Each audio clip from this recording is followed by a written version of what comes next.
protection, not isolation. Ladies and gentlemen, today what the value proposition our side is proposing is security, and security to its utmost. Ladies and gentlemen, censorship of certain information never means hiding information. The proposition never intends to isolate citizens from certain information. Rather, what we are solely proposing is protection of citizens, and hence, we must consider the censorship of the internet indeed. And ladies and gentlemen, please, as a result, please remember, protection, not isolation. Now before I move on to our arguments, I would like to first of all define the key points in today's debate. First of all, we define censor as blocking or forbidding access to sources threatening national security or that is capable of threatening social order. And also we define internet as an electronic communication network which connects networks and organizational facilities around the world. The proposition today in this debate has three major arguments. Before we proceed, ma'am. No, thank you, sir. First of all, the protection of social stability. Second, protection of national security. And third, protection of balance of authority. The first argument will be elaborated by myself, and the next two arguments will be elaborated by our second speaker. Now, before elaborating our own argument, I would like to introduce our policy.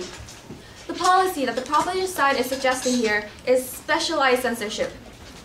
Ladies and gentlemen, although we are asking for censorship of all kinds of information that is harmful to society, such as that includes pornography, hate speech toward a certain race or a religion, or severe antisocial or governmental behavior, and of course private information obtained by secret agencies. We're not proposing for one single organization or for the government to be in charge of the censoring of information completely. However, ladies and gentlemen, we are arguing that a specialization of this job should occur according to profession or the level of the secrecy of the information. Let us have an example. For example, for information that takes little secrecy, such as pornography, these problems, the censorship of pornography can be taken care of by normal citizens who are, by the general public, who are sensible enough to regulate these from young people. And also, information that requires a higher profession, such as hate speech or anti-government behavior, can be regulated by the cyber police. Finally, no, thank you, sir. Finally, information that takes great level of secrecy, such as military actions or CIA information, should be regulated by the government. Ladies and gentlemen, within their profession and within that field only, these sources can each define and process what should be censored and what should not be censored. And ladies and gentlemen, additionally to our policy, for transparency, we believe that we should reveal the fact that certain information is being censored. At this point, we would like to follow Saudi Arabia's example rather than China's example. China's internet censorship results in an error page that can be caused by any kind of error on the internet. However, in Saudi Arabia, if a person tries to approach information that is censored, then the internet informs that user that he is being censored and therefore the information cannot be accessed. Before we proceed, ma'am. Yes, sir. According to the research made by the U.S. Department of State, when the Iranian government was trying to censor the internet, the Iranian always found a loophole to bypass the censorship by running multiple servers or conducting foreign-based block servers. What do you have to say to that? We believe that the Iranian government situation is completely different to what we are proposing today. The Iranian government that the opposition has given was what we are trying to fix, and we have proposed a completely new policy, and therefore that does not apply to this situation. Now I'd like to move on to our argument, which is, first of all, protection of social stability. Ladies and gentlemen, some information possesses risk of disrupting society, such as from slight indecency of child pornography to suicide, terrorism websites, and social conflict causing hate speeches or insulting messages. And ladies and gentlemen, even anti-government websites, if the posting goes to an extreme level, can be caused to disrupt the society at a very extreme level. And ladies and gentlemen, because these can cause unnecessary conflict within the society, as well as unnecessary lack of trust to the government, we believe that these information should be censored. Especially, ladies and gentlemen, considering the efficiency of the internet and the netizens tending to react sensitively to rumors, these disruptive facts should never be neglected.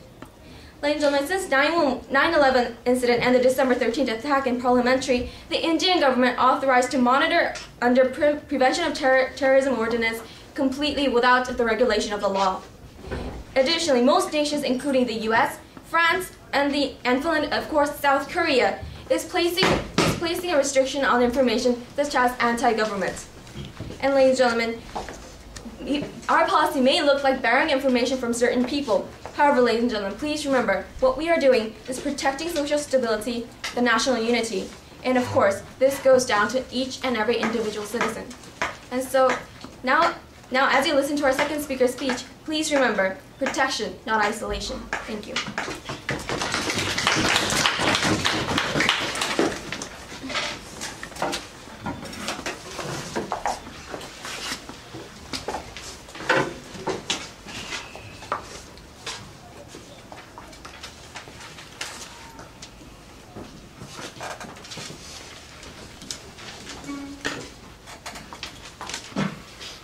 Okay, let's welcome now the first speaker for the offside, Han Dong-hee. Good afternoon, ladies and gentlemen. Today we are here to debate on the motion that this House would censor the internet. As the first speaker of the opposition side, I would explain to you why there is absolutely no need and benefit for implementing this policy, but there is for implementing our alternative, that we should let parents regulate the access of the internet according to their own standards of what their children can view and cannot view. And our second speaker, Jin Soo, will represent the practicality, and finally our last speaker, Do-hoon, will summarize both sides' points and wrap up today's debate. And before I go with my arguments, I'd like to make some rebuttals to what the first speaker of the opposition side has stated. And she has stated that because there are levels of secrecy and levels of censorship, that this system will work well. However, she has also stated that under this policy, that censorship of all information is possible, and by possible, it can happen that the government censors all information, which means that it is very immune to abuse. And moreover, the first speaker has also stated that their system is very different from their system is very different from what the China is doing right now. But also, there is no guarantee that the censorship will not turn out to be what China is doing right now, because once again, they have control of all information. No. And now I'd like to move on with our own arguments. First of all, I'll prove to you why our policy satisfies the people's needs, whereas theirs does not. People's standards are different, and it is illogical to say that we can just censor the internet according to the government's standards. What our alternative mainly focuses on are the roles of parents and family. Parents need to be sure that what their children view on the internet is nothing harmful. And there is already programs out there which parents can use to block certain contents that their children view, and of course they could use those programs. And just to provide some evidentiary support, and although this is China's example, as I've already stated in my argument that there is no guaranteeing that this policy will not turn out to be like China, according to CNN, there have been several uprisings in China about censoring of the internet by the government, and this just proves that censoring system that the proposition side is proposing right now is not satisfying people's needs. People are obviously unhappy. Point, ma'am. No. And second of all, our system is beneficial when their system is not. It is beneficial for two reasons. It is not immune to abuses like the proposition side's policy, and it regulates the human rights. It guarantees the human rights, sorry. What our system regulates are excessively sexual or violent contents. However, the censoring in which the proposition side suggests can block anything that the government wants to keep from their citizens. That is exactly why their policy is immune to abuse. Point of information, ma'am. Government may start out as simply blocking contents related to national sovereignty. However, it is very likely that the censorship will expand to control the media or other issues that the government wants to keep from their citizens. For instance, according to the BCC News, China currently is censoring news and information about health and education instead of things like pornography or violent information. Moreover, the issue of abuse is directly connected to the issue of human rights. Human Rights Declaration states that no one shall be subject to arbitrary exposure of his privacy, family, home, or correspondence. It also states that everyone has the freedom of opinion and speech. These values are ignored when the government starts censoring the internet. Everyone's information will be exposed to the officials of the government, and as I've already stated, it is likely that people's speech and opinions will be censored, and those against the government will be blocked from others to view.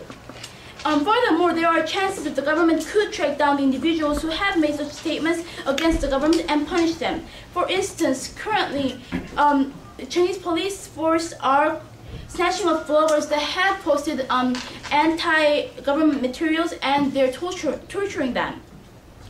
And on the other hand, for our policy, the parents are in charge. And by that, I mean that there are no worries about abuses of the regulation. Our policy simply allows concerned parents to look out for their children. To sum up, our policy is necessary in that it is an individualist system that satisfies each person's needs, and that it is beneficial in that it cannot be abused and thus protects human rights. So far, I've explained to you why our policy satisfies needs and provides benefits, and why theirs does not. Now, the second speaker, Jin-soo, will elaborate on the points of practicality. Thank you.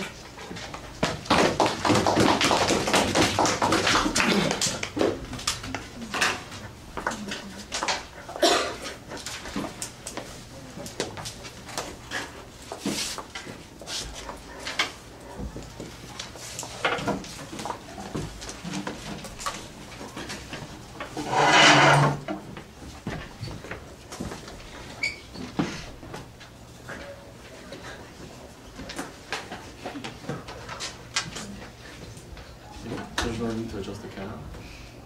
Take a look.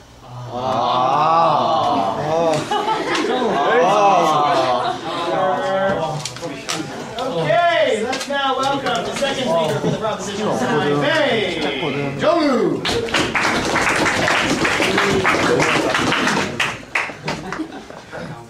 Right,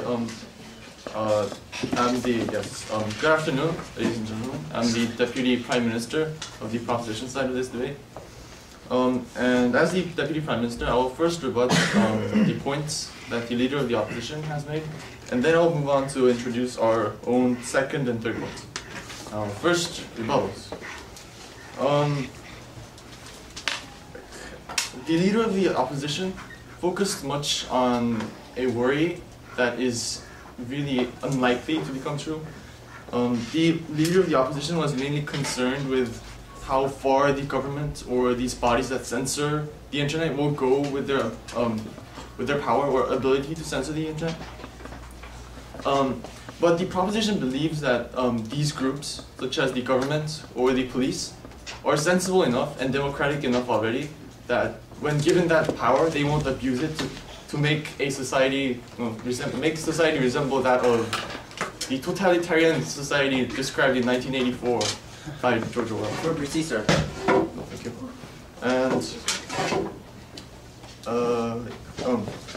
And our policy is flexible.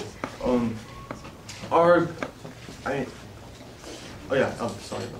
Leader of the Opposition also had said that the government alone cannot decide what to censor and cannot decide everything for everyone.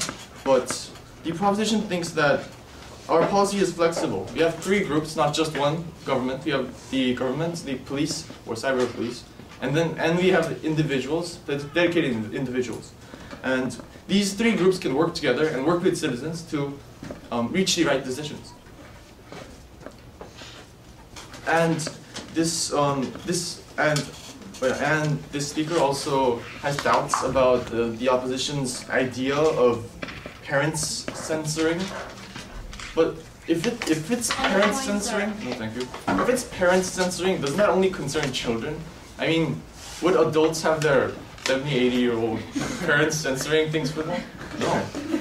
This is a very limited argument on the opposition side's behalf.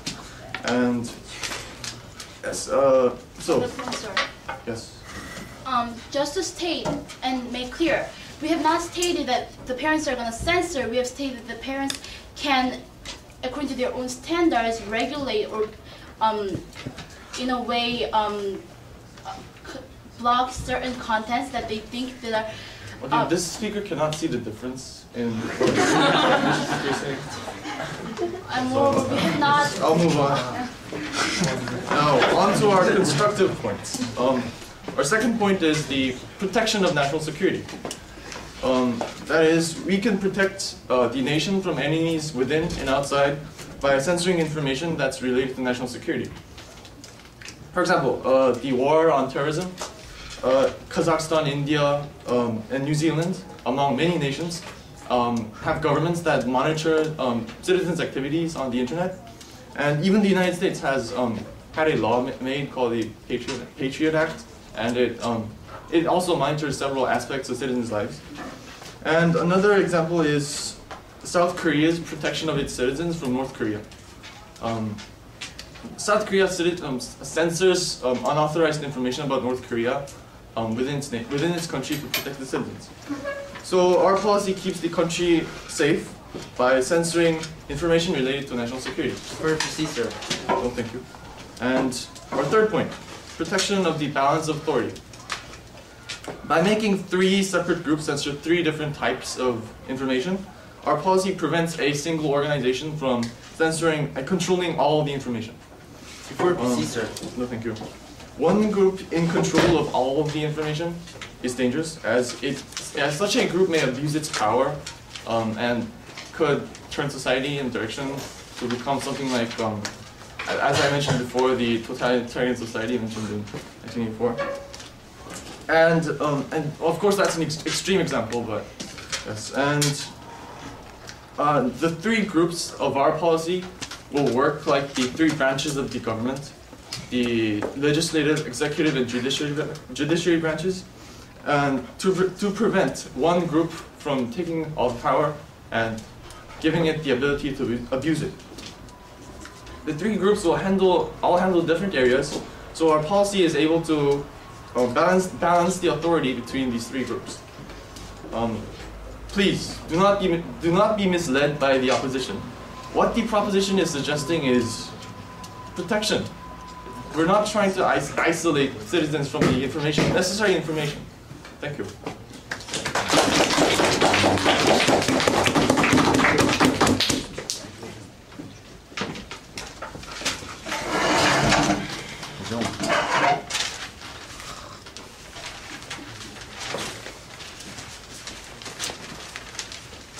Okay, after the next speech, we'll have floor speeches, so think about what you might say.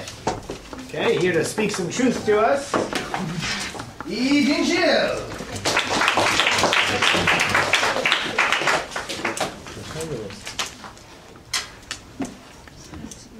Good afternoon. I'm the second speaker of the opposition side. Today, the opposition side believe that the internet should not be censored by the government, but it should be regulated by the family members. We definitely believe that censoring the internet by the government is unnecessary, not beneficial, and also impractical. The need and benefit for our policy was explained by the first speaker, and I'll be elaborating on the last argument, why censoring the whole internet is not practical, but how our policy actually is.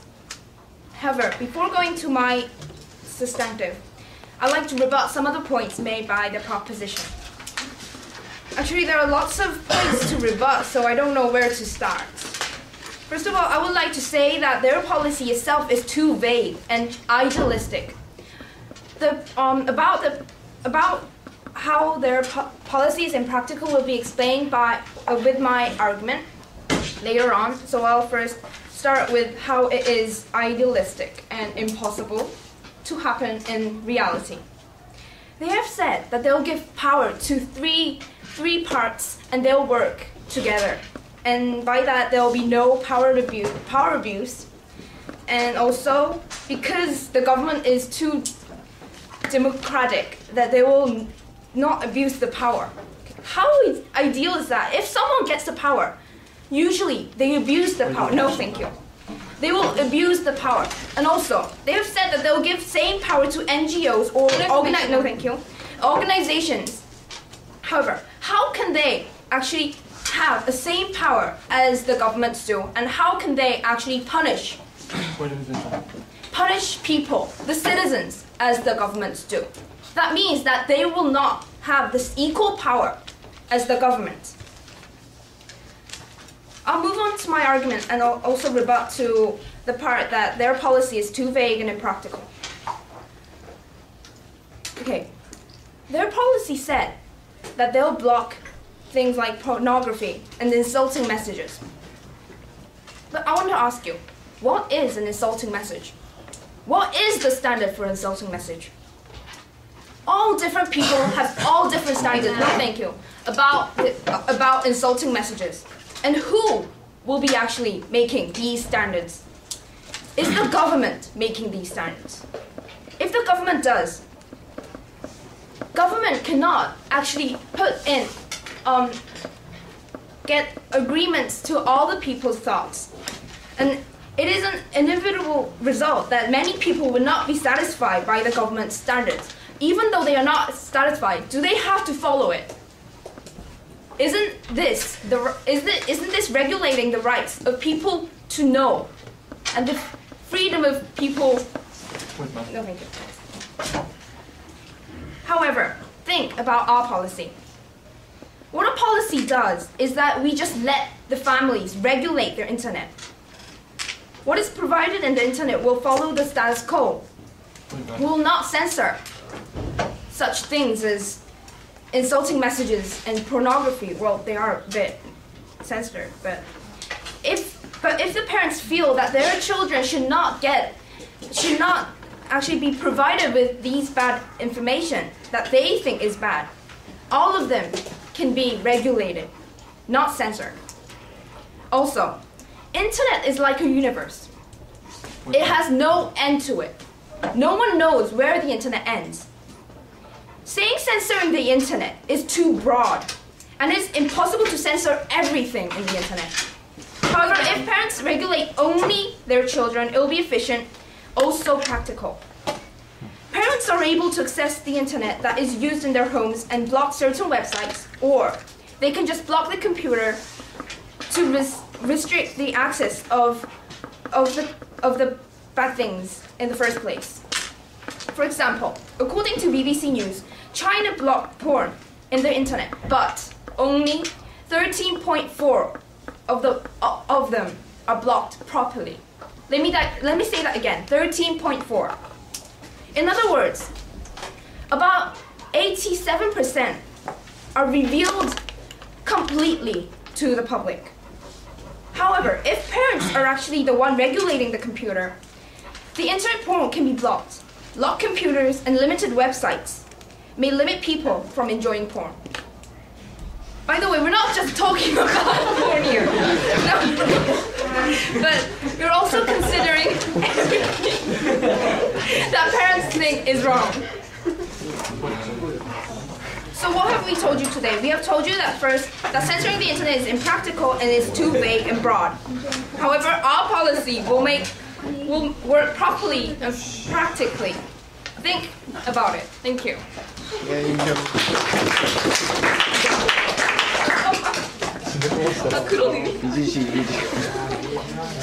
실망이야.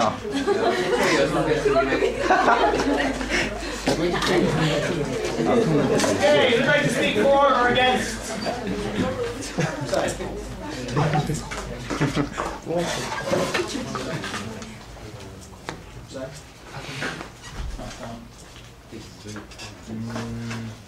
Any of the volunteers? Okay. Beijing will be prop 10 up.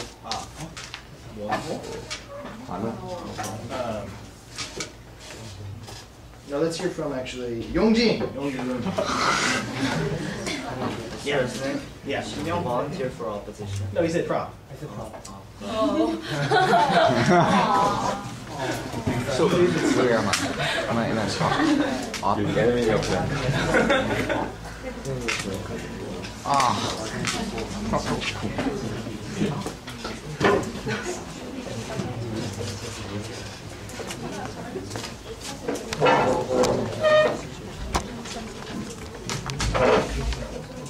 I want to address four main things. First is that the opposition team talk about how parents should be able to be regulate the internet. However, they are ignoring the fact about the national security, and it is an undeniable fact that there are military tactics that cannot be revealed to the public.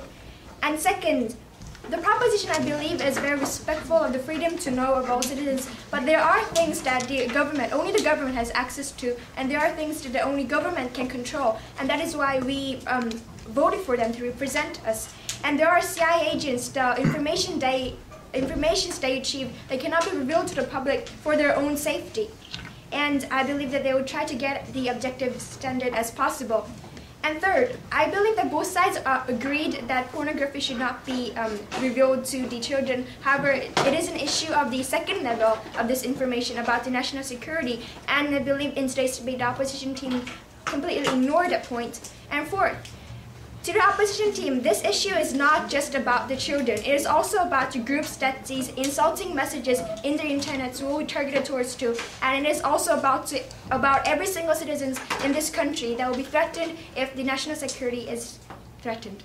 Thank you. Thank you. Very good.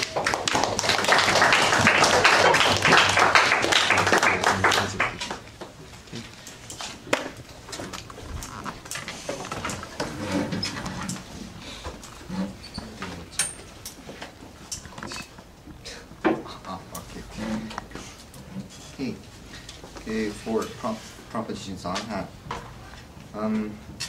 they said that the censoring the internet is necessary and beneficial, but I found some flaws in their speech. I mean, first, I think it would be more effective if they said the result if we don't censor the internet. I mean, it doesn't seem to be desperate to us. I mean, to me, besides, Jung said that the policy or government is sensible enough to, democratic enough, but I couldn't believe. I mean, I cannot agree with the statement because, I cannot agree with that. Okay. Besides, his policy that 3 groups, cooperating, agreeing to censor which, I think that's too. The policy that the proposition side is suggested is too vague, and there needs to be more specific terms to how can they work and how can they effectively work. There's no evidence that they can work effectively. So, yeah. Okay, thank you.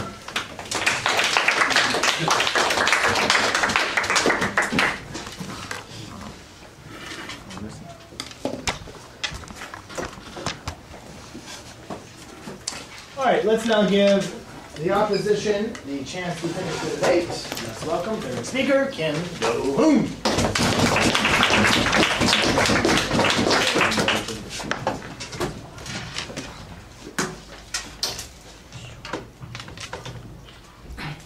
Ladies and gentlemen, moving right to the point, this debate boils down to 2 very important factors. First, the individual human rights versus the social security, and second, the actual practicality of today's motion. Now, let me elaborate on these points.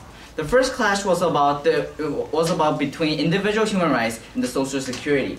What the proposition was continuously claiming is that we need to protect the society. And they were saying that it is not isolation but protection, and they're just hiding the information for the public for the sake of protection.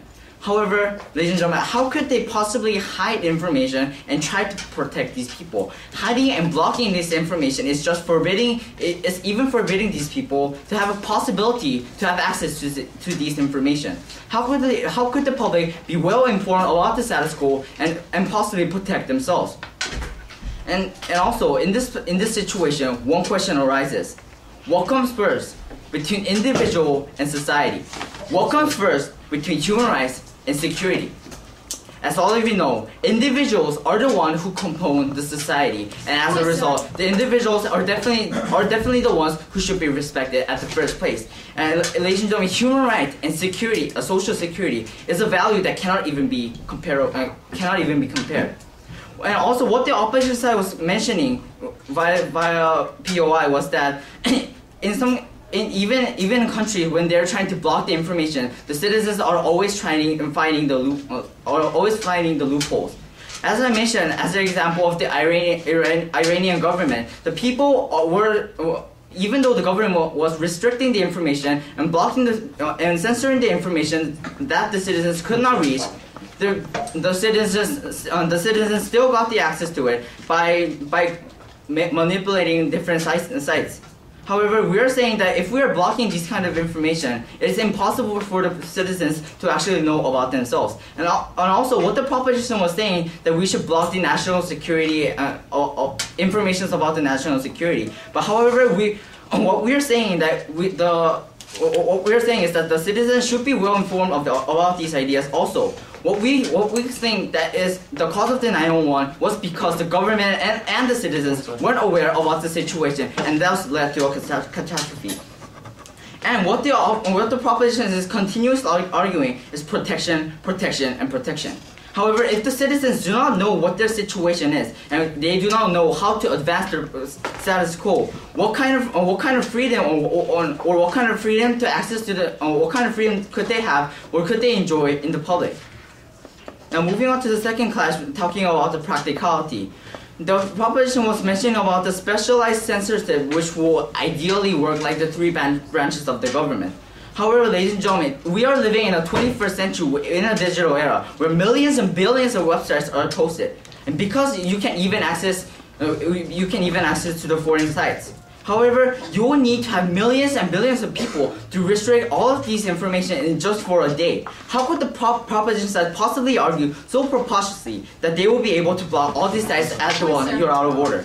And also, the proposition was just providing a vague standard, and that the government and other bodies will be able to censor all of this information in just an idealistic way. What the proposition is arguing is just an impossible, but just an idealistic idea. One question arises: that do they satisfy the public when they're censoring the information? Ladies and gentlemen, what have we seen in today's debate? We saw a proposition so radical yet rash, and are trying to just conduct a policy that is not possible at the first place. They're just idealistically claiming that they will give equal authority to these people, to these different types of bodies, which is not even possible at the first place. However, we saw an opposition who was actually very realistic and trying to be practical and giving actual solutions to the society, trying to advance the status quo. Ladies and gentlemen, before I end my speech, I would like to ask you one question. Would you like to live in a society when you later on will not even be able to watch SpongeBob because the government thinks it is unnecessary or too violent? If not, please vote for the opposition. Thank you.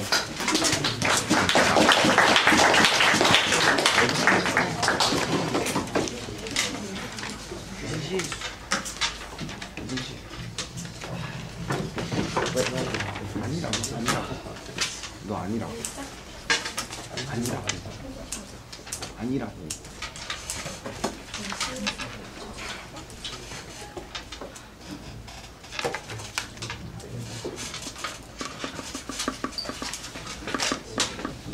싫은데.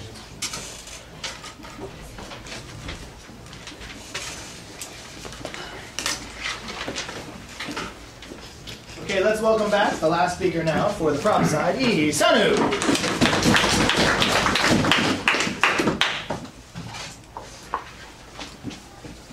Again, protection, not isolation. Ladies and gentlemen, let me first tell you what the opposition has come up here and illustrated for us. What they have been doing throughout this whole debate was paint a sadistic and limited fantasy. Ladies and gentlemen, and in order to address this point, I would like to first of all identify the major clash that was in this debate and move on to rebut what the opposition has majorly said. There was only one clash in this debate, and the reason that there wasn't any more clashes was because the opposition clearly failed to understand our points as well as the reality. Ladies and gentlemen, in today's debate, there was only one clash about security versus expression. In today's debate, the opposition said that the opposition clearly rambled about how people's opinions will be blocked because of the government's power abuse and about how government will be able to torture people by tracking down people who have been saying bad things about the government. Ladies and gentlemen, there are numerous flaws to this argument. First of all, this is a very extreme case. About the government's torturing of citizens, they do not provide any examples nor any elaboration about that point. No, thank you, sir. They were clearly illustrating only a fantasy. And second of all, the part about how the people's opinions will be all blocked is an extreme case also. Ladies and gentlemen, not all opinions are blocked by the government. No, thank you, sir. And only the extreme and dangerous information that is determined by the government, that is determined by experts to be so, is blocked by the government or whoever it is in charge of that information. Ladies and gentlemen, as an example, all South Korea, France, Finland, Fiji are all nations that regulate information that is anti-government. However, ladies and gentlemen, aren't you all aware that as South Korea, as citizens of South Korea, you have been freely able to say in the internet, you have been freely able to criticize the government in their internet and not be tortured as their speculation went. In South Korea is a nation that regulates information. However, it does under a strict standard, and therefore their point of view was clearly only a fantasy. For Prosima. Yes, sir. We challenge you to prove any example or any evidence that the standard that these experts made will be suitable for the society and also for the citizens. We believe that we have provided a very balanced kind of policy that involves not only the government but also the cyber police as well as individuals in our own society, and therefore provides the most appropriate standard for the individuals in all. And thirdly, they kept mentioning about the abuse of power of the government. However, ladies and gentlemen, as our second speaker has emphasized, there will be no abuse, or the abuse will be the abuse will be limited and minimized because of the balance of power. On the other hand, ladies and gentlemen, the proposition has been arguing about security. If a fact is threatening enough to harm an individual, society, or a whole nation, then the freedom of expression must be put to rest. Now I will rebut what the opposition has said. First of all, their policy. Their policy was limited beyond imagination, although I believe that the opposition has clearly a wide range of imagination. Their policy alternative was a parental supervision, ladies and gentlemen. This clearly does not fit the reality. In reality, we have various types of information that should be kept from various types of people. However, ladies and gentlemen, they only addressed parental supervision and only children. Ladies and gentlemen, also, their second part, their understanding of our own policy was completely wrong. They kept mentioning governmental standard, governmental torturing, etc. However, ladies and gentlemen, as we have been emphasizing, the government is not the only source of censorship. We are distributing this power and specializing this power to minimize the abuse of power that they are so worried about. And ladies and gentlemen, please therefore remember, protection, not isolation. Thank you.